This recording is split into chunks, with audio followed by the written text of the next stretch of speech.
సురేష్. రామన్న నిన్న పవన్ కళ్యాణ్ ఎపిసోడ్ వెనకాల చంద్రబాబు గాని మోడీ ఉన్నారని చెప్పేసి కూడా మాట్లాడుతున్నారు.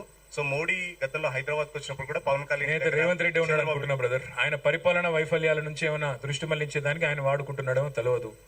కానీ ఒకటి మళ్ళీ దాని గురించి వద్దు. నేను చెప్పే కాడికి చెప్పాను. తెలంగాణని గౌరవించి అభిమానించి ప్రేమించే వాళ్ళు ఇక్కడ పోటీ చేస్తే ప్రజలు ఆదరిస్తారు. లేకపోతే ఏం జరగాలో అదే జరుగుతుంది. ప్రజలు విఘ్నులు గొప్పవాళ్ళు, వాళ్ళు నిర్ణయం తీసుకుంటారు. Mahesh, times of India. Mahesh.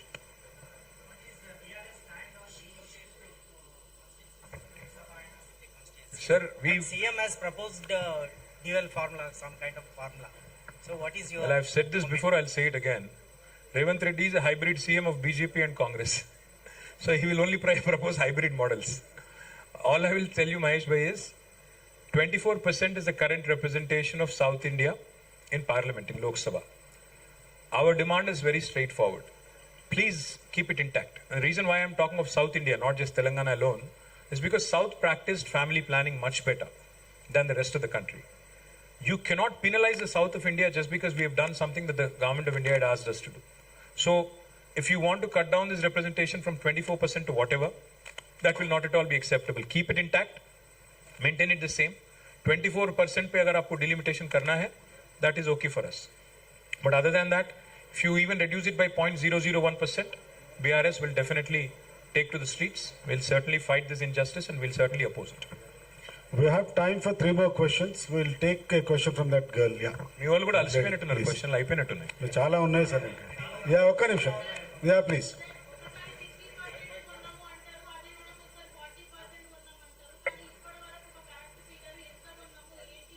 Madam, మీరు జర్నలిస్టా? మీరు పార్టీ కార్యకర్తలు? నా పేరు చెప్పండి మరి.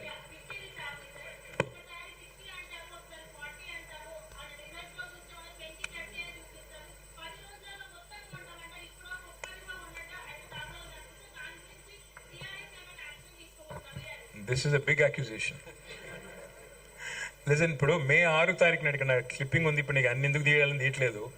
6th May 2026 నాడు ఉత్తమ్ కుమార్ రెడ్డి గారు ఏం చెప్పారంటే, civil supplies minister, 90 lakh metric tons కొనుగోలు చేస్తాము ధాన్యం అని చెప్పారు. నిన్నగాక మొన్న 29th May రోజు ఉత్తమ్ కుమార్ రెడ్డి గారి స్టేట్మెంట్ ఏంటంటే, లేదు మేము 90 లక్షలు కొనము, 75 లక్షలు కొంటామన్నారు. సో ఆల్రెడీ 15 లక్షలు ఆల్రెడీ కటింగ్ పెట్టేసిండు.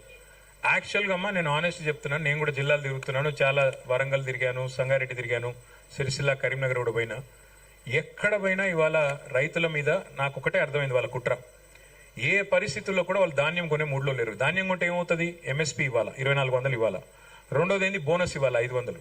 ఇదంతా తప్పించుకునేందుకు వాళ్ళని సతాయించి వేధించి అక్కడికి సంచులు కూడా ఇస్తలేరు. నువ్వు ధాన్యం అంటున్నావు, గన్నీ బ్యాగ్స్ కూడా ఇస్తలేరు, సుతుల దారం ఇస్తలేరు. బోనస్ ఎక్కడిది? కొనకపోతే బోనస్ ఎక్కడిదన్నా?